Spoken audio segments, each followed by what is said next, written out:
kita menyatakan sukacita kita kepada Tuhan.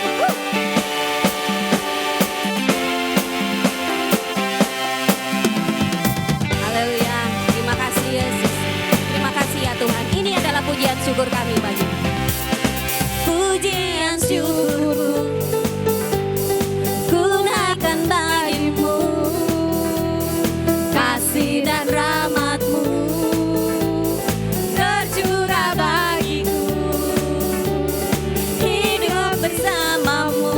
Katakan ikut kehendak-Mu, ikut kehendak-Mu, berjalan, ku berjalan, tinggalkan masa lalu. Yes. Katakan kasih-Mu Tuhan, kasih-Mu yang terbesar, kasih-Mu segalanya, janji-Mu yang sempurna. Oh, Kaulah sukacita, bersuka dalam-Mu. Yesus Kau kekuatanku. Katakan aman di dalam-Mu Tuhan. Aman di dalam-Mu, menara perlindunganku. Menari bagi-Mu, Yesus Kau sukacitaku. Mulia, mulia nama-Mu, oh Yesus, yes. Kau yang termulia, satu-satu yang mulia. Pujian syukurku, pujian syukurku, amin. Ku naikkan bagi-Mu. Katakan kasih dan rahmat-Mu, kasih dan rahmat-Mu tercurah bagi kita semua, tercurah bagiku, hidup bersama-Mu, hidup bersama-Mu, ikut kehendak-Mu, berjalan, ku berjalan, tinggalkan masa lalu. Amin, betul ya. Katakan kasih Tuhan yang terbesar, kasih-Mu yang terbesar, kasih-Mu segalanya, janji-Mu yang sempurna. Oh, Kaulah sukacitaku, bersuka dalam-Mu. Yesus Kau kekuatanku. Ku aman dalam lindungan-Mu Tuhan. Aman di dalam-Mu, menara perlindunganku. Menari bagi-Mu, Yesus Kau sukacitaku. Mulia, mulia nama-Mu, oh Yesusku, yes.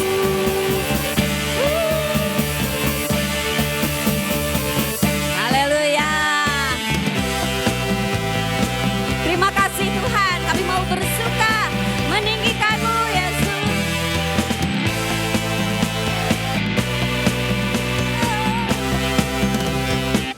Kasih-Mu yang terbesar, kasih-Mu yang terbesar, kasih-Mu segalanya, janji-Mu yang sempurna. Oh, Kaulah sukacitaku, bersuka dalam-Mu. Yesus Kau kekuatanku. Aman di dalam-Mu, menara perlindunganku. Menari bagi-Mu, Yesus Kau sukacitaku. Mulia nama-Mu. Oh, oh, oh, oh, bersuka dalam-Mu. Yesus Kau kekuatan kami Tuhan. Aman di dalam-Mu, menara perlindunganku. Menari bagi-Mu, Yesus Kau sukacitaku. Mulialah nama-Mu Tuhan. Mulialah nama-Mu, Kaulah sukacitaku. Mulialah nama-Mu, oh Yesusku, yes.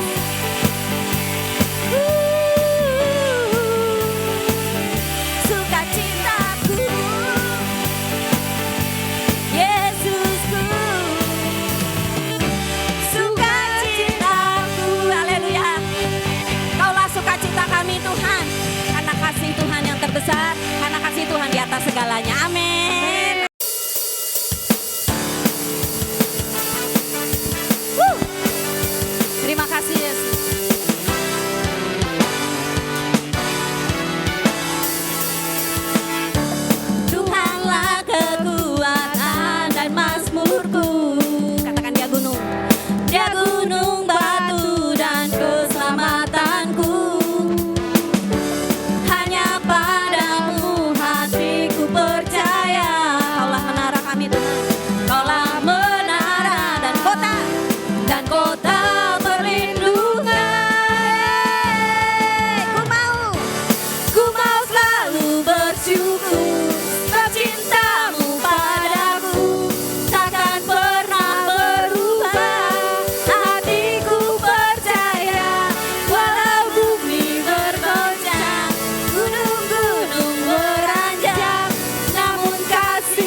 memuliakan Tuhan dalam hidup kita.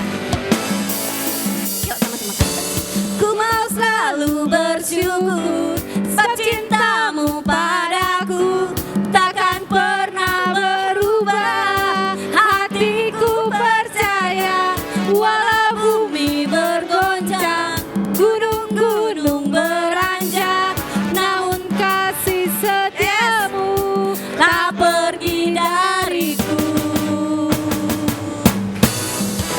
Ku mau selalu bersyukur, terima kasih Sebab Tuhan. cintamu padaku takkan pernah berubah. Hatiku percaya walau bumi bergoncang, Walaupun bumi gunung-gunung beranjak, kasih setiamu tak Yes, pergi lagi, katakan sekali lagi. Ku mau selalu bersyukur sebab cintamu padaku takkan pernah berubah.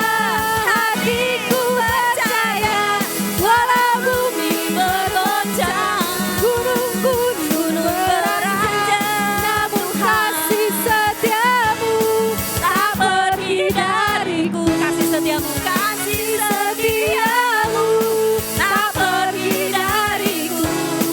Kasih setiamu tak pergi dariku. Terima kasih.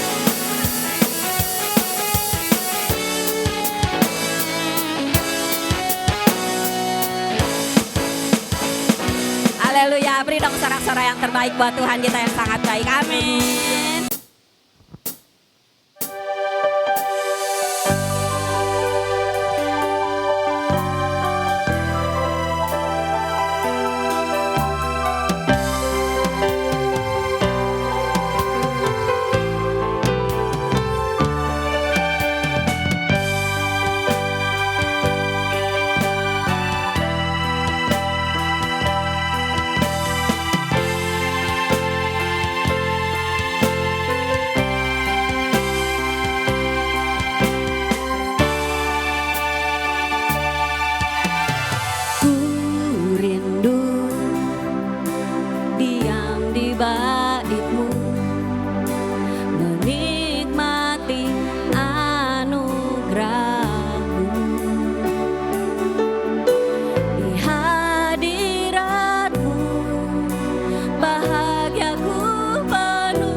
Yesus kekasih jiwaku, mengikutimu seumur hidupku.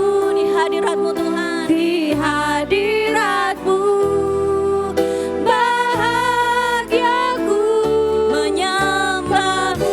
Yes Jesus, Tuhan dan Rajaku, memujimu. Yesus kekasih jiwaku, mengikutimu seumur hidupku. Di hadiratmu Tuhan, di hadiratmu bahagiaku penuh. Di hadiratmu bahagiaku penuh. Di hadiratmu, yes Tuhan, bahagiaku penuh ya Tuhan.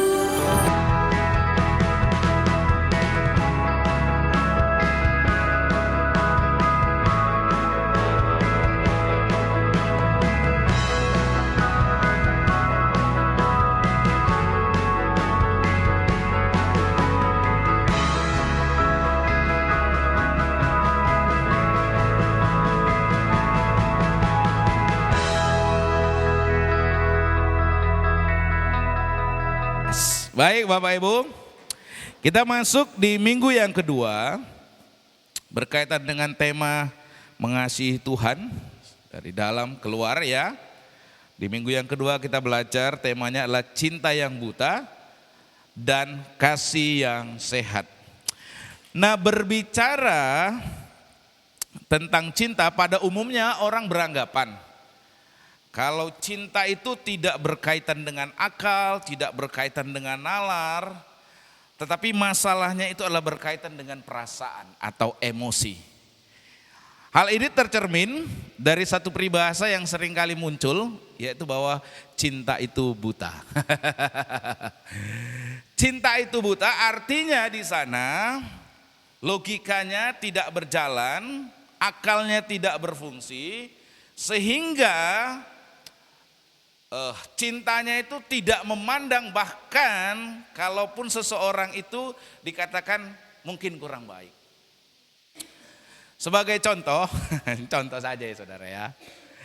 Kalaupun seorang perempuan, dia tahu perempuan itu cerewet, dia rewel ya. Tapi karena dia cinta, dia tidak memandang itu semua. Nah, berkaitan dengan cinta itu buta, ini diperkenalkan atau disampaikan oleh seorang yang bernama, seorang sastrawan yang sangat terkenal, yang bernama William Shakespeare ya.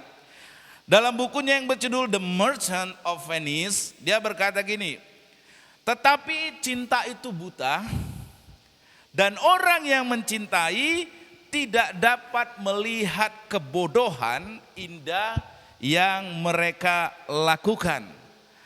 Artinya apa yang disampaikan oleh William Shakespeare ini ada benarnya juga. Memang cinta itu terkadang buta. Akan tetapi tidak sepenuhnya tepat. Mengapa? Karena kita perlu memahami bahwa ada yang namanya cinta yang sehat, tetapi juga ada cinta yang tidak sehat. Cinta yang tidak sehat itu adalah cinta yang membuat orang tidak dapat melihat kenyataan. Sehingga walau pribadi yang ia cintai menolak atau memiliki kekurangan, namun orang yang menyintai secara tidak sehat tadi menyangkali keadaan tersebut. Itu cinta yang tidak sehat. Tetapi ada yang namanya cinta yang sehat. Cinta yang sehat itu apa? Adalah cinta yang tidak mengesampingkan nalar, tidak mengesampingkan akal, tidak mengesampingkan pikiran, ya. Namun cinta yang sehat itu melampaui satu nalar, melampaui satu pikiran atau akal budi. Dan seluruh nalar atau akal budi pikiran itu digunakan untuk mencintai pribadi yang ia kasihi. Artinya kalau cinta yang sehat itu cinta yang melampaui akal. Tapi cinta yang sehat itu juga adalah bagaimana menggunakan seluruh akal, seluruh nalar untuk mencintai pribadi yang ia kasihi. Jadi itu cinta yang sehat. Cinta yang tidak sehat itu cinta yang tidak menggunakan pikiran, tidak melihat kenyataan, tapi cinta yang sehat itu cinta yang melampaui akal, tapi juga cinta yang menggunakan seluruh akal pikiran untuk mencintai pribadi yang kita kasihi. Nah, sebagai contoh tentang cinta yang sehat, ya ini yang melampaui nalar, bukan meniadakan nalar, yang melampaui akal, yang bukan meniadakan akal, itu dapat kita lihat dalam pribadi Tuhan Yesus. Sebagaimana yang saudara lihat sebagaimana saudara dapat nanti lihat di rumah dalam Lukas pasal yang ke-23 ayat 34. Waktu Tuhan Yesus disalibkan, Tuhan Yesus berdoa dan memohon pengampunan bagi orang-orang yang telah menganiaya dan menyalibkan dirinya. Tuhan Yesus bilang apa?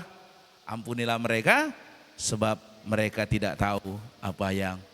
Itu cinta yang melampaui akal. Itu kasih yang melampaui akal. Umumnya Anda saja, gak usah orang lain. Kalau Anda disakiti, nalar Anda, apa yang Anda lakukan? Kalau secara nalar. Kalau secara pakai pikirannya. Kalau ada yang menyakiti Anda, ada yang mengecewakan Anda, nalarnya, pikiran Anda, akal budinya, apa? Balas. Iya, jujur, makanya saya nggak nanya orang lain, saya nanya Anda. Pasti Tapi Tuhan Yesus di sini mengajari cinta yang melampaui akal tadi, melampaui nalar Anda tadi. Kalau umumnya orang membalas, Tuhan Yesus bilang ampunilah. Padahal Tuhan Yesus disiksa, dianiaya, betul? Dia bukan melakukan kejahatan, betul? Tapi Tuhan Yesus waktu di atas kayu salib dia bilang apa? Ampunilah mereka Bapa, ampunilah mereka. Sebab mereka tidak tahu apa yang mereka berbuat. Itulah kasih Yesus yang melampaui akal. Amin. Itu sebabnya saudara juga diajak mengasihi melampaui akal.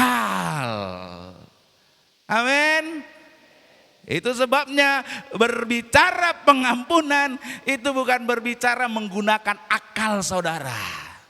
Karena kalau mengikuti akal saudara pasti ingin apa? Membalas.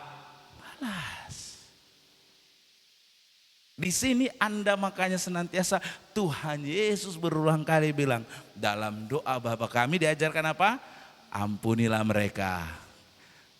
Apa? Ampunilah kami seperti kami juga mengampuni orang yang bersalah. Itu saudara, itulah berbicara kasih yang melampaui akal. Karena kalau nalar kita manusia, pasti kita ingin membalas. Tuhan Yesus contohkan. Amin. Amin saudara. Itu cinta yang sehat. Yang kemudian berbicara tentang yang sehat adalah bagaimana juga menggunakan seluruh nalar, artinya akal budi saudara dipakai untuk benar-benar mengasihi. Tentang hal ini, sebagaimana yang sudah kita pelajari di minggu yang lalu saudara. Berbicara tentang mengasihi, Tuhan Yesus mengajar kita harus mengasihi Allah. Antara lain dengan apa? Segenap hati, betul? Segenap jiwa, betul? Segenap kekuatan, betul? Dan segenap akal budi. Artinya ketika mengasihi, benar-benar menggunakan akalnya, menggunakan pikirannya untuk mengasihi. Itu cinta yang sehat.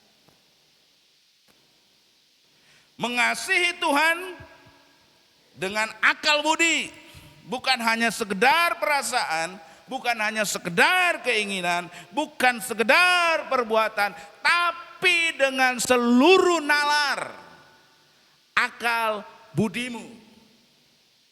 Jadi kalau saudara mengasihi cinta yang sehat itu menggunakan akal budi saudara untuk benar-benar mengasihi. Seluruhnya saudara pakai. Ini yang dicatat sebagaimana kita sudah pelajari di minggu lalu. Dalam Markus pasal yang ke-12 ayatnya yang ke-30. Itu cinta yang sehat. Amin. Itu kasih yang sehat. Menggunakan seluruh akal budi saudara untuk mengasihi. Nah, berbicara tentang mengasihi Tuhan dengan segenap akal budi, inilah yang boleh kita lihat dalam kehidupan seorang yang bernama Rasul Paulus. Dalam Filipi pasalnya yang ketiga, ayat yang ke-10 sampai dengan ayatnya yang ke-11. Filipi pasalnya yang ketiga, ayatnya yang ke-10 sampai dengan ayat yang ke-11. Nanti ini ya Bang.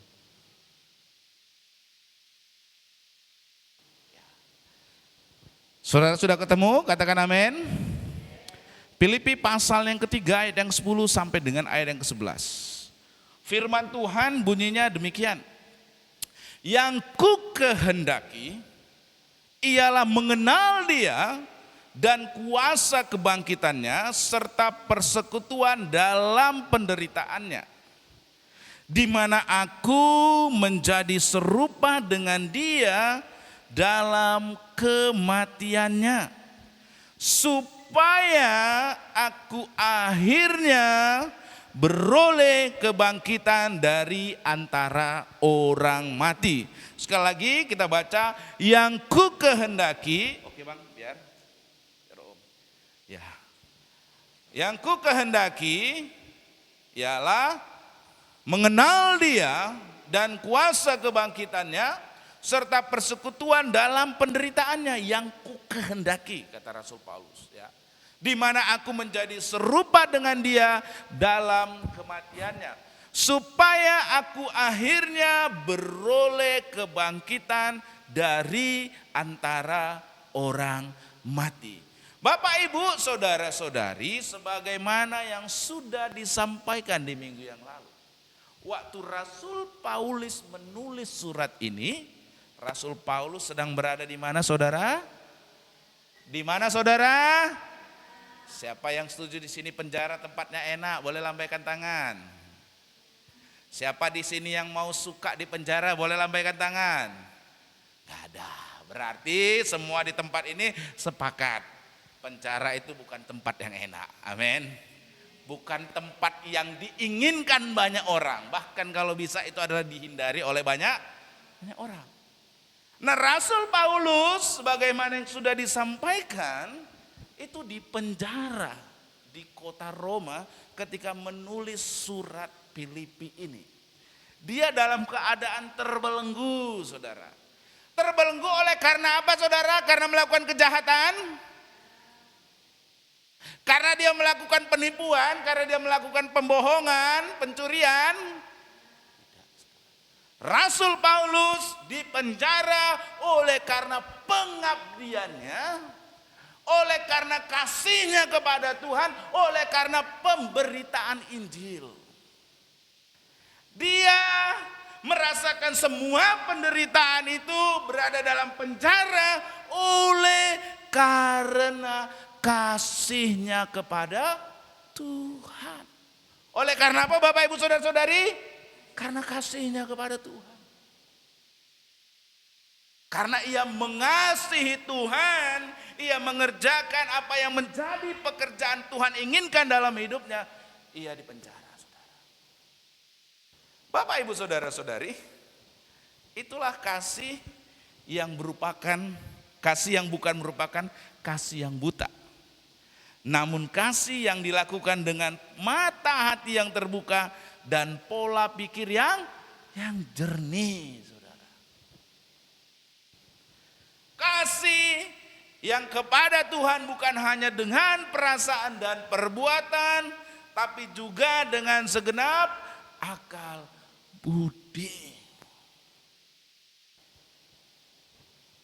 Paulus mengasihi Tuhan. Bukan kasih yang buta, saudara. Tapi dengan kasih yang dilakukan dengan mata hati yang terbuka dan pola pikir yang jernih, karena dia memberikan pemberitaan Injil, saudara.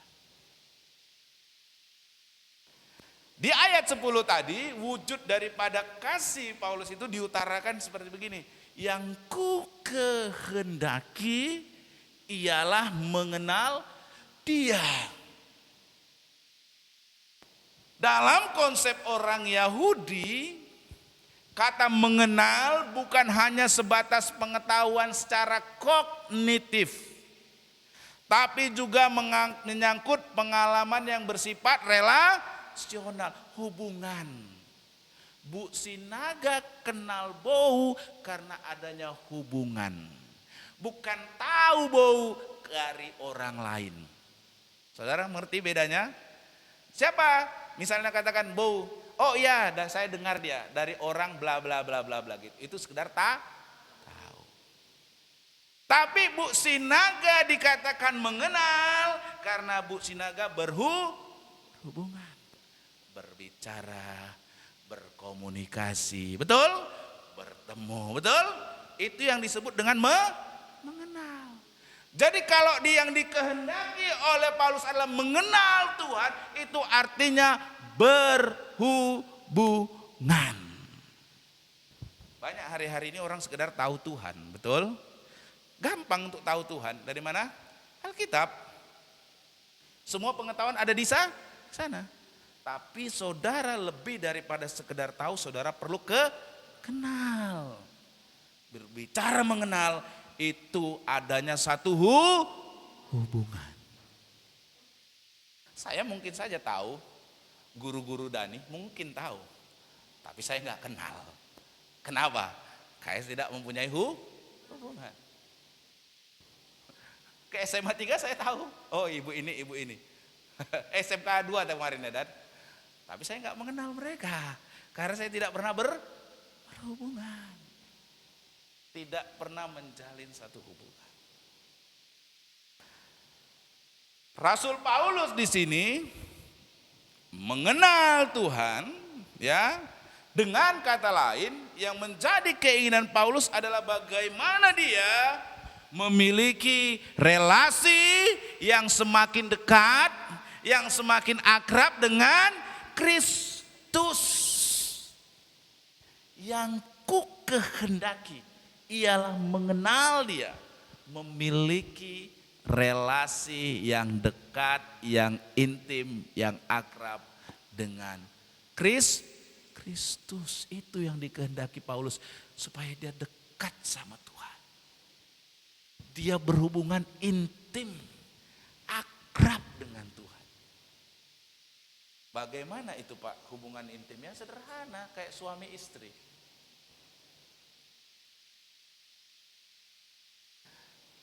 Hubungan suami istri itu kan harus intim, betul?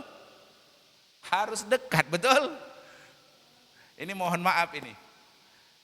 Kalau enggak Pak Daniel Tobing sama Ibu Fitri dekat, enggak ada nugraha, saudara.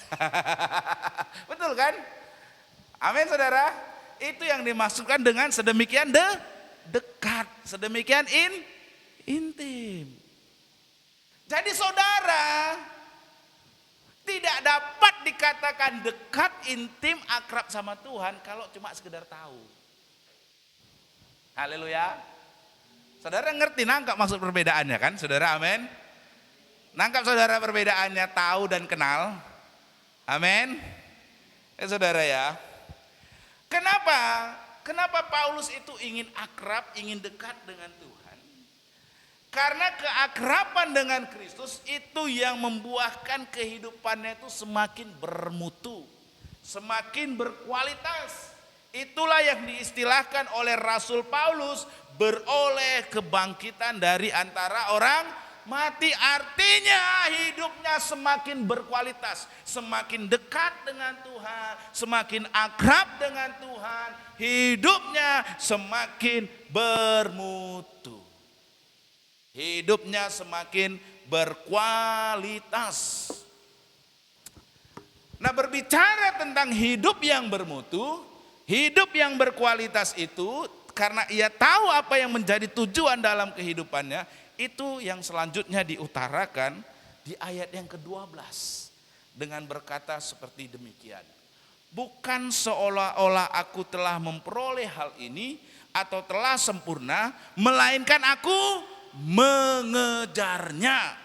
Kalau aku dapat juga menangkapnya, karena aku pun telah ditangkap oleh Kristus Yesus. Saudara-saudara, aku sendiri tidak menganggap bahwa aku telah menangkapnya, tetapi inilah yang kulakukan.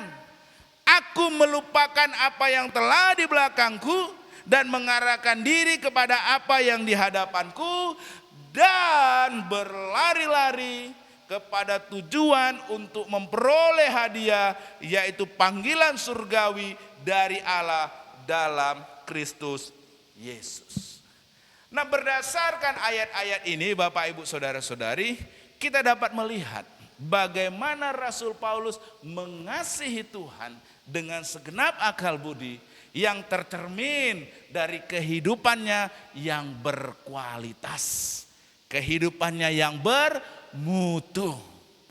Nah, Bapak Ibu Saudara-saudari, kehidupan yang berkualitas, kehidupan yang bermutu itu tidaklah terlepas dari keakraban dengan Tuhan.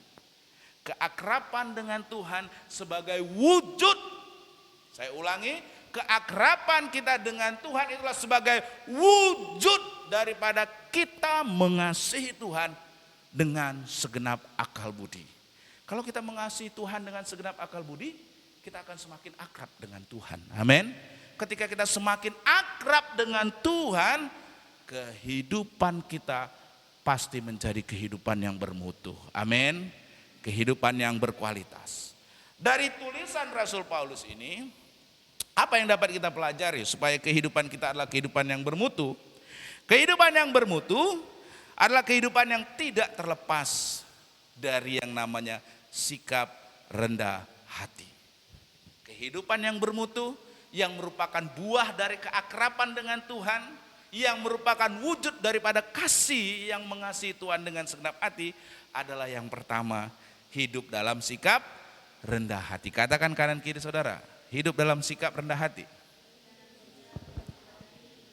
Nah Bapak Ibu, sekali lagi, kasih itu berjalan seiring dengan rendah hati. Saya ulangi, kasih itu berjalan seiring dengan kerendahan hati. Jadi kalau Anda orang yang mengasihi, maka Anda adalah juga orang yang rendah. Orang yang apa? Orang yang mengasihi tidak mungkin adalah orang yang congkak. Orang yang mengasihi pastilah orang tersebut orang yang rendah hati. Karena itu berjalan dengan seiring Bapak Ibu Saudara-saudari. Ini yang disampaikan oleh Rasul Paulus di dalam Filipi pasal yang ketiga tadi, ayatnya yang ke-12. Dia katakan begini, bukan seolah-olah aku telah memperoleh hal ini atau telah sempurna, melainkan aku mengejarnya. Kalau aku dapat juga menangkapnya, karena aku pun telah ditangkap oleh Kristus Yesus. Saudara-saudara, aku sendiri tidak menganggap bahwa aku telah menangkapnya. Anda perhatikan di sini, saudara. Padahal waktu Rasul Paulus menulis tulisan ini, Rasul Paulus itu telah 3 kali melakukan perjalanan misi. Dia telah melakukan perjalanan misi di wilayah Turki sana, kalau daerah sekarang, wilayah Yunani, ada banyak jemaat-jemaat yang sudah dia rintis. Artinya pengalaman dia bersama dengan Tuhan itu sungguh luar biasa. Tapi saudara perhatikan di sini. di dalam kasihnya, dia katakan apa? Bukan seolah-olah aku telah memperoleh hal ini atau telah sempurna. Artinya Rasul Paulus menyadari keakrabannya dengan Tuhan, relasinya dengan Tuhan itu belum sempurna.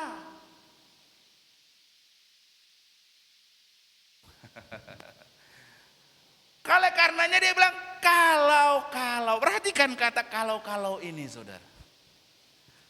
Kata kalau yang ia gunakan di sini bukan mengungkapkan keraguan dirinya tentang relasinya dengan Kristus, tapi mengungkapkan kerendahan hatinya. Ada orang yang baru aja diangkat jadi entah penatua lah, atau diangkat jadi diaken lah. Udah sombongnya, udah merasa paling kenal sama Tuhan kan? Ada orang yang baru lulus sekolah teologi, ya kan? Udah seringkali merasa kalau dia sudah dekat sekali sama Tuhan, betul? Merasa, oh saya sudah kenal Tuhan, saya sudah tahu Tuhan. Kesombongan, kecongkakan. Tapi Rasul Paulus, Anda bayangkan, yang sampai sudah di penjara, yang telah 3 kali melakukan perjalanan misi untuk mengabarkan Injil. Banyak jemaat-jemaat yang ia rintis di kota-kota di Turki, di Yunani dalam perjalanannya. Dia bilang apa? Bukan seolah-olah aku telah memperoleh hal ini atau telah sempurna, melainkan aku apa dikatakan? Mengejarnya. Kalau perhatikan, dia sangat rendah hati. Dia sangat rendah hati.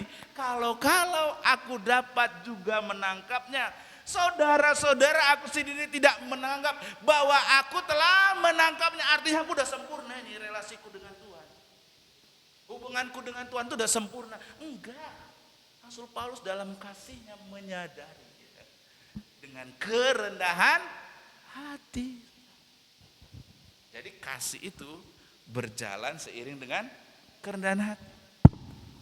Itu sebabnya kalau saudara baca 1 Korintus pasal 13 ayat 4, kasih itu tidak sombong, kasih itu tidak memegahkan diri. Kasih yang tidak sombong, kasih yang berjalan dengan kerendahan hati itu juga yang dilakukan oleh Yesus. Makanya tadi saya bilang kasih dan kerendahan hati itu berjalan. Minta Bang Dani coba buka dalam Alkitab, coba dalam isi worship, Filipi pasalnya yang kedua,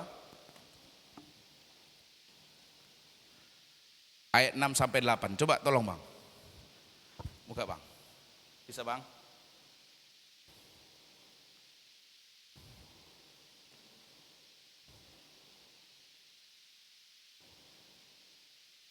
Dari mulai ayat yang kelima ya, kalau di sini yang di Alkitab handphone.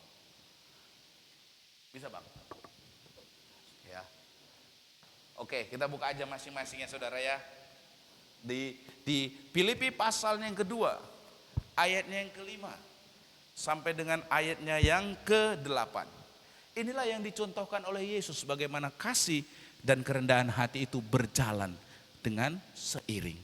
Dikatakan begini, hendaklah kamu dalam hidupmu bersama menaruh pikiran dan perasaan yang terdapat juga dalam Kristus Yesus, yang walaupun dalam rupa Allah tidak menganggap kesetaraan dengan Allah itu sebagai milik yang harus dipertahankan, melainkan apa? Telah mengosongkan dirinya sendiri dan mengambil rupa seorang hamba. Dan menjadi sama dengan manusia. Dan dalam keadaan sebagai manusia ia telah merendahkan dirinya. Perhatikan kalimat di sana saudara. Dan dalam keadaan sebagai manusia ia telah merendahkan dirinya dan taat sampai mati, bahkan sampai mati di kayu. Itulah kasih yang berjalan seiring dengan kerendahan hati. Jadi kalau Anda mengasihi Tuhan dengan segenap akal budi, itu merupakan daripada keakraban Anda dengan Tuhan, hidup Anda menjadi hidup yang bermutu, itu harus berjalan dengan kerendahan hati. Ada amin? Karena Yesus pun meneladankan demikian.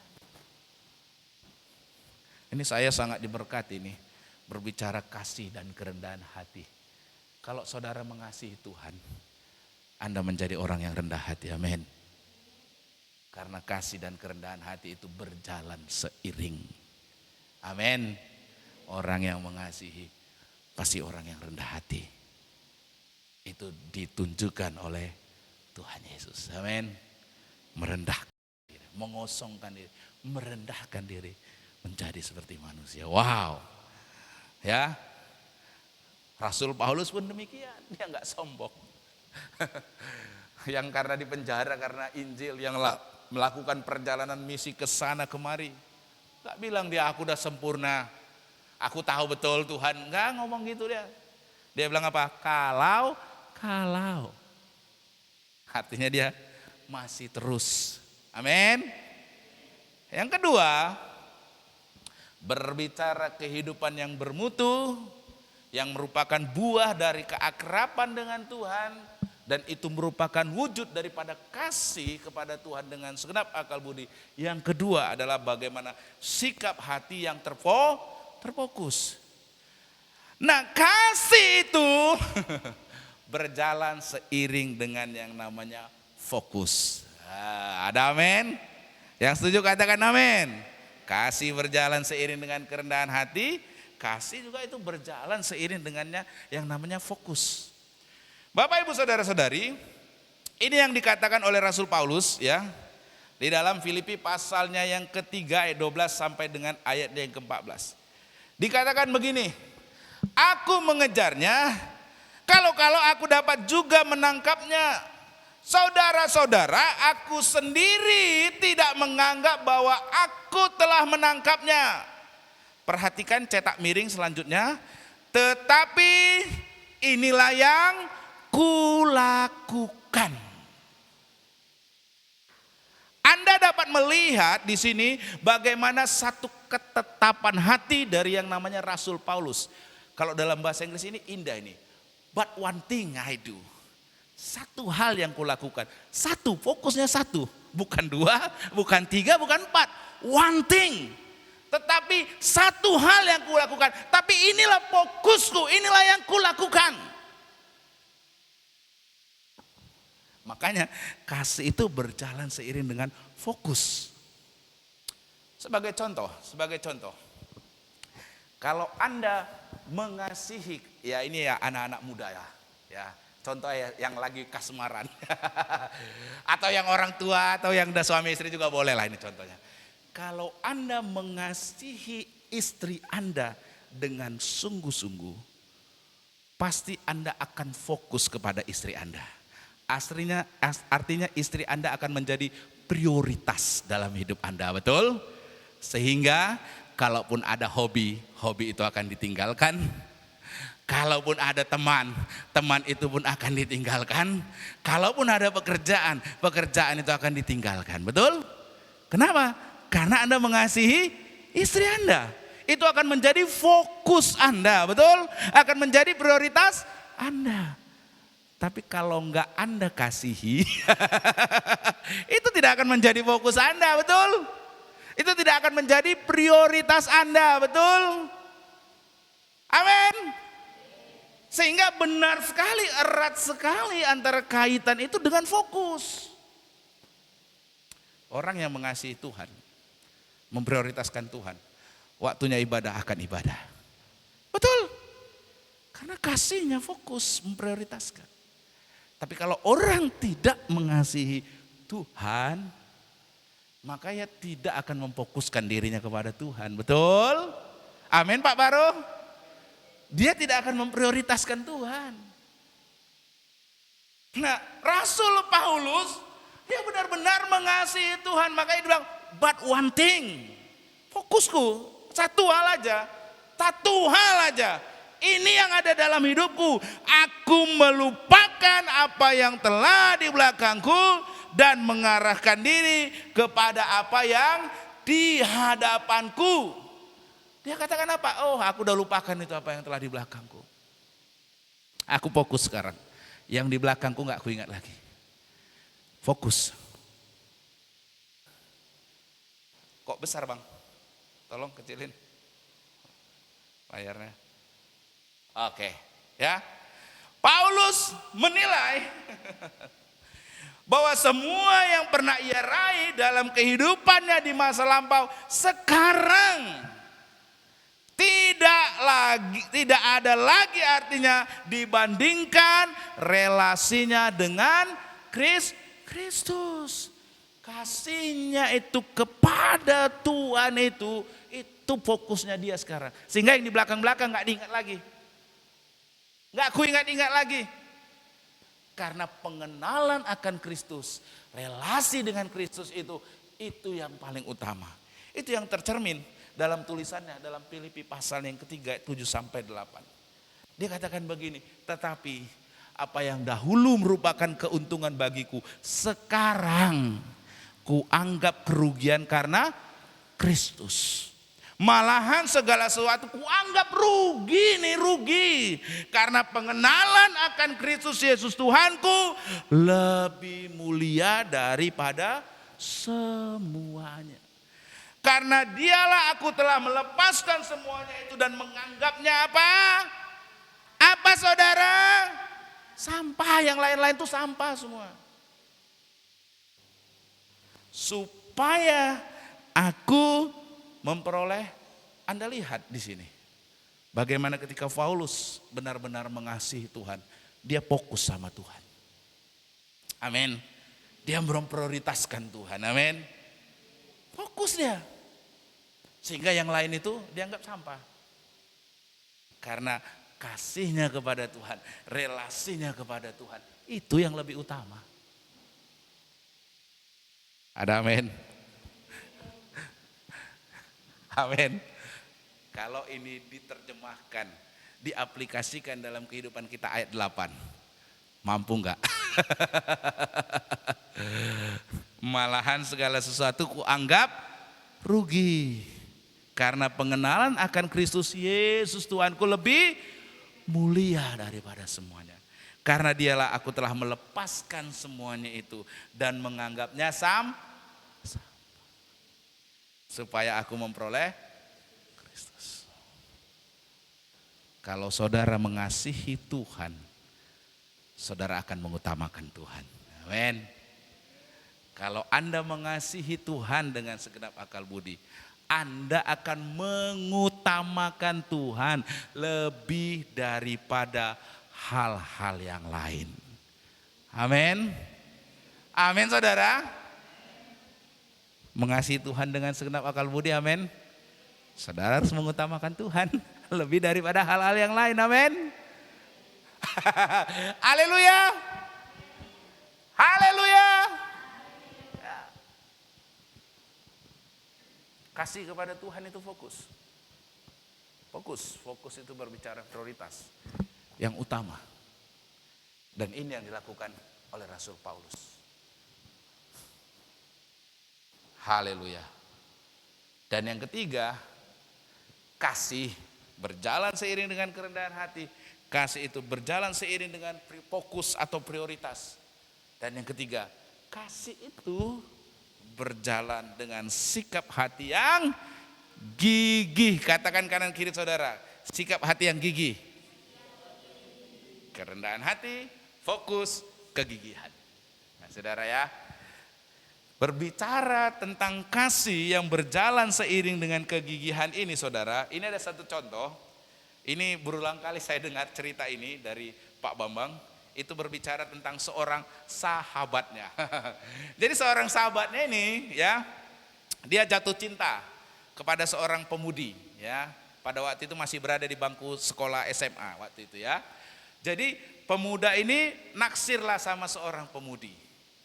Nah keadaan pemuda ini dengan keadaan pemudi ini tentu jauh saudara ya.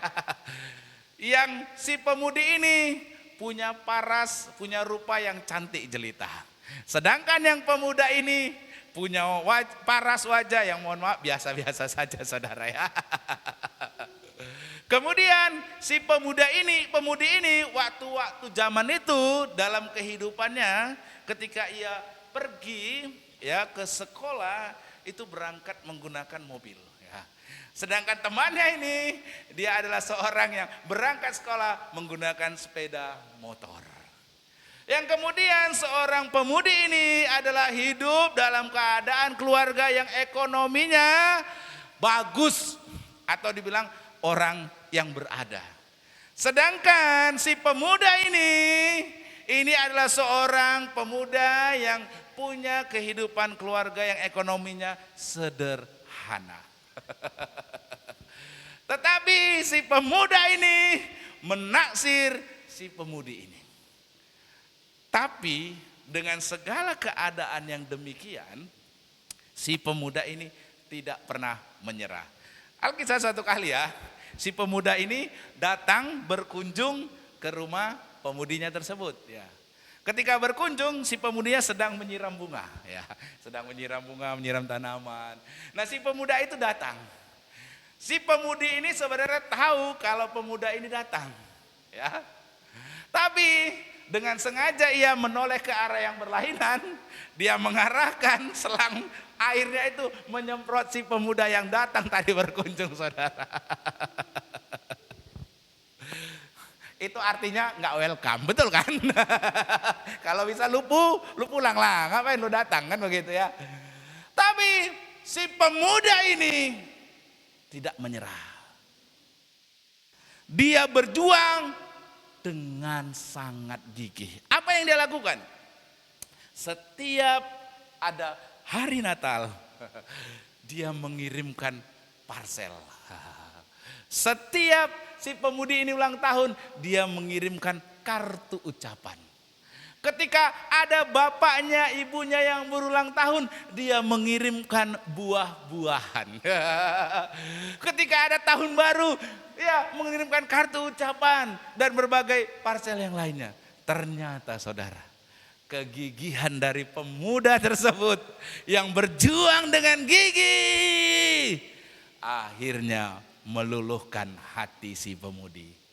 Dan akhirnya mereka bersama dan sekarang ini sudah dikaruniakan 4 orang anak. Saya kenal orangnya itu ya saudara ya. Saya tahu siapa ini ya. Saya tahu orangnya ya. Dan itu real saudara. Jadi ketika ia mengasihi, dia berjuang dengan kegigihan saudara. Sekalipun ditolak. Sekalipun dianggap rendah, tapi karena kasihnya itu dia berjuang dengan sangat gigih.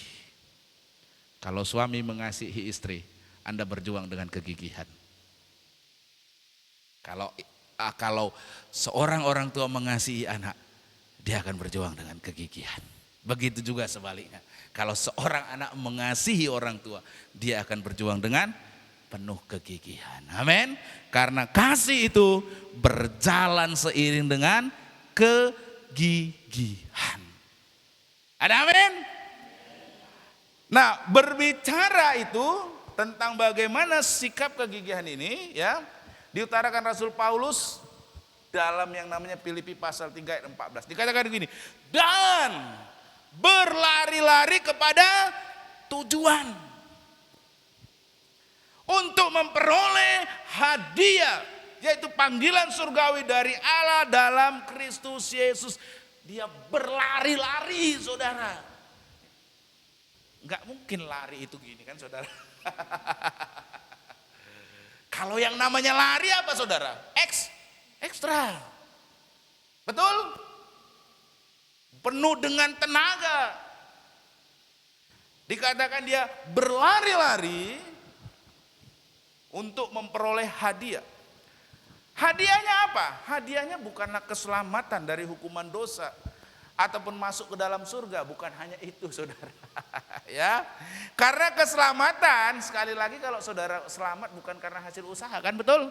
Sebab karena kasih karunia kamu diselamatkan oleh iman. Itu bukan hasil usahamu, tapi pemberian Allah.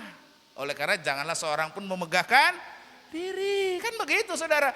Jadi kalau yang namanya hadiah bukan karena selamat dari hukuman dosa, bukan karena masuk surga, sekali lagi keselamatan bukan karena hasil usaha, tapi semata-mata karena anugerah Allah yang kita sambut dengan iman dalam Kristus Yesus. Yang belajar DKS tentu sudah tahu tentang hal ini. Amin. Jadi berlari-lari kepada tujuan untuk memperoleh hadiah itu bukan karena keselamatan mau masuk surga saja saudara. No.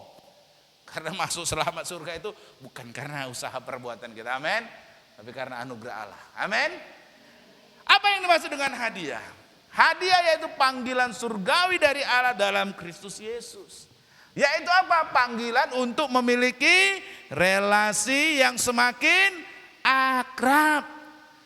Saudara-saudari, hadiahnya itu adalah bagaimana saudara-saudari memiliki relasi yang semakin akrab dengan Tuhan. Itu saudara. Karena keselamatan itu bukan karena usaha perbuatan saudara. Itu dianugerahkan orang yang percaya Yesus. Beriman kepada Yesus dengan sungguh pasti masuk surga.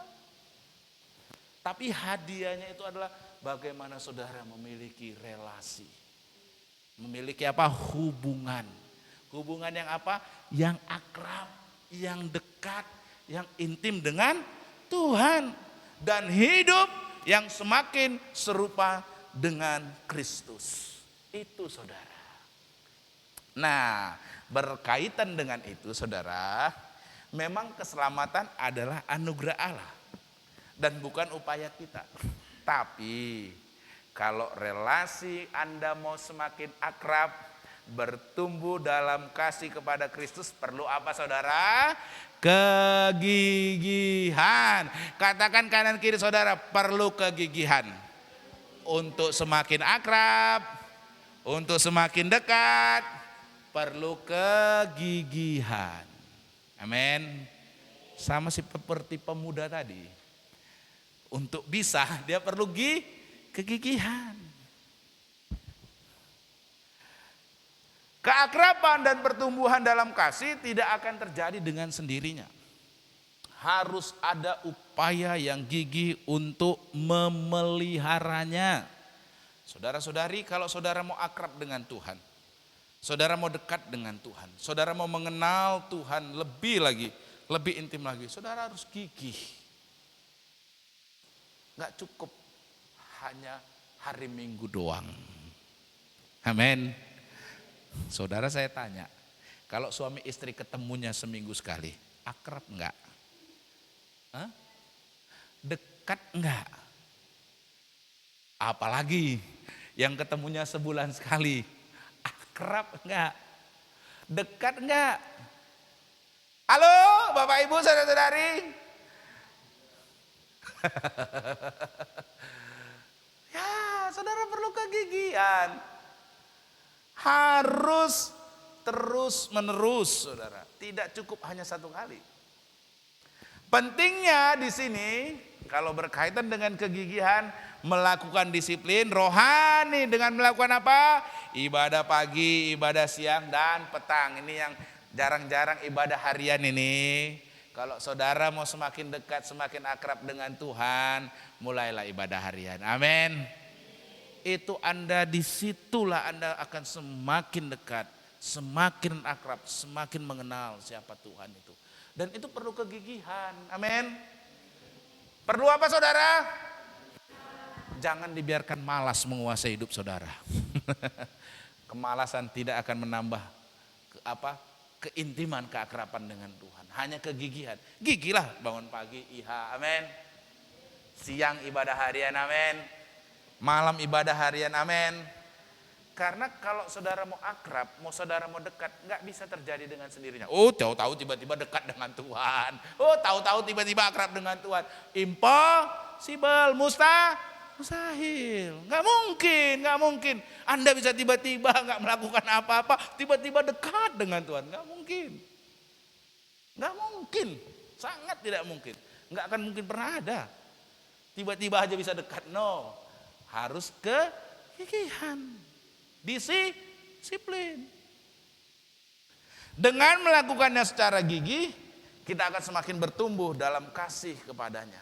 Semakin akrab dengan Dia, Dan tentu ketika kita semakin akrab, kehidupan kita akan menjadi semakin bermutu. Amin, saudara-saudari, itulah sekali lagi diingatkan untuk senantiasa melakukan apa saudara? Ibadah harian. Anda tidak akan dapat akrab dengan sendirinya tanpa adanya perlunya kegigihan dalam mengenal Tuhan. Gak mungkin, tak mungkin saudara. Mengapa kita perlu mengasihi Tuhan dengan segenap akal budi kita? Karena Tuhan sendiri telah mengasihi kita dengan sepenuhnya. Amin. Karena Tuhan telah mengasihi Anda. Tuhan telah membuktikan kasihnya. Dengan merendahkan diri, kan gitu. Mengosongkan diri, mengambil rupa menjadi seorang manusia. Merendahkan diri sampai taat, mati di kayu salib. Karena Tuhan telah mengasihi kita dengan sepenuhnya.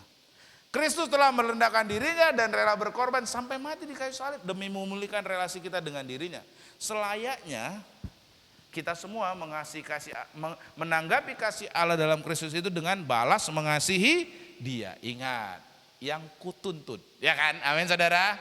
Yang kutuntut. Amin.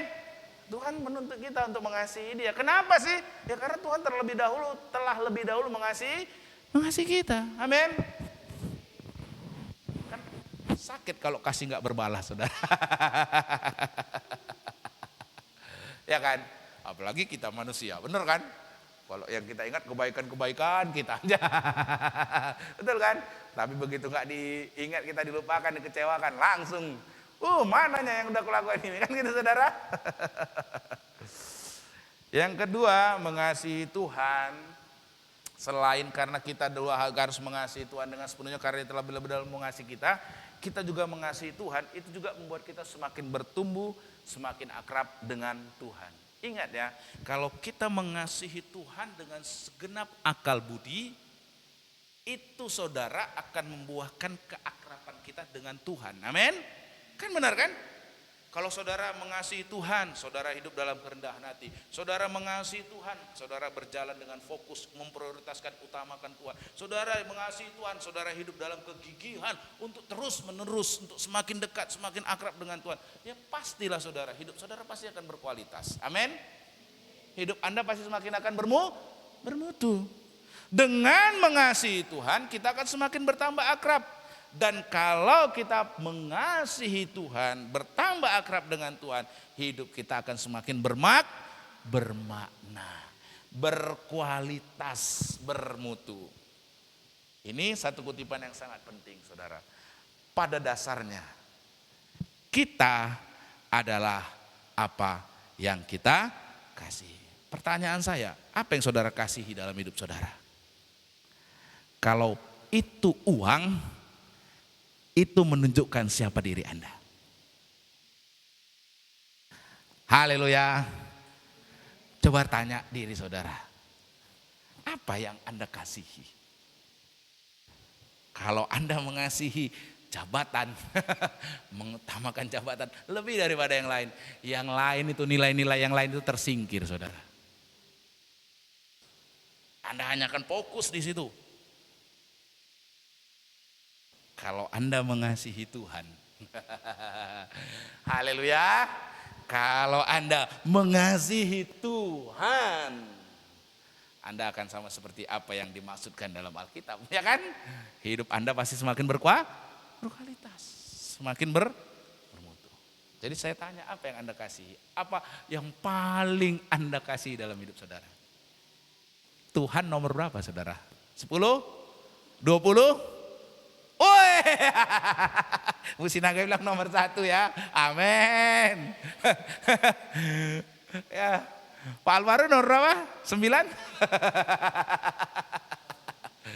Padahal firman Tuhan, kasihilah Tuhan Allahmu dengan segenap hatimu, segenap jiwamu, segenap kekuatanmu dan segenap akal.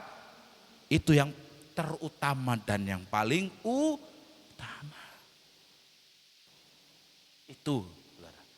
Kalau Anda mengasihi Tuhan, Anda akan semakin akrab. Ketika semakin akrab, hidup Anda semakin berkualitas, bermutu. Untuk mengalami kehidupan yang bermutu, tidaklah terlepas dari yang pertama, sikap rendah hati. Karena kasih itu berjalan seiring dengan kerendahan hati, amin. Yang kedua, sikap hati yang terfokus. Karena kasih itu berjalan seiring dengan fokus, prioritas. Dan yang ketiga itu, sikap hati yang gigih. Ketika orang mengasihi, orang itu akan hidup dalam kegigihan. Amin. Mari kita tundukkan kepala, kita bersatu dalam doa. Terima kasih Tuhan untuk firman yang boleh kami dengar di pagi hari ini Tuhan. Biarlah kasih kami kepada Tuhan adalah mengasihi Tuhan dengan segenap akal budi kami. Mengasihi Tuhan itu akan membuahkan kehidupan kami yang semakin dekat, semakin intim, semakin akrab dengan Tuhan. Dan kalau kehidupan kami semakin akrab, semakin intim, semakin dekat dengan Tuhan, tentulah kehidupan kami akan menjadi kehidupan yang bermutu, kehidupan yang berkualitas ya Tuhan. Terima kasih untuk firman yang boleh mengingatkan kami. Di dalam kasih kami kepada Tuhan, kami mau senantiasa hidup dalam kerendahan hati, terus menerus mencari Tuhan, terus menerus mengejar pribadimu ya Tuhan. Dan di dalam kasih itu ada fokus, prioritas. Kami mengenal yang utama itu adalah Engkau Tuhan. Ketika kami mengasihi Tuhan dalam segala hal, kami mengutamakan Engkau ya Tuhan. Lebih daripada hal-hal yang lain, lebih daripada hal-hal yang ada di dunia ini Tuhan. Dan di dalam kasih kami belajar ada kegigihan, berjalan seiring dengan kegigihan. Untuk semakin akrab dengan Engkau Tuhan, kami belajar untuk terus menerus belajar, disiplin, mencari Tuhan. Bukan hanya satu kali, tapi setiap kali, setiap hari, terus menerus mencari Engkau Tuhan. Itulah yang akan membuahkan kehidupan kami menjadi kehidupan yang bermakna. Terima kasih Tuhan, terima kasih. Kami mau belajar mengasihi Tuhan dengan segenap akal budi kami. Sehingga dengan sungguh-sungguh kami akan terus melekat mencari Engkau ya Bapa. Terima kasih Tuhan buat kebenaran firman-Mu. Dalam nama Tuhan Yesus kami berdoa. Amin.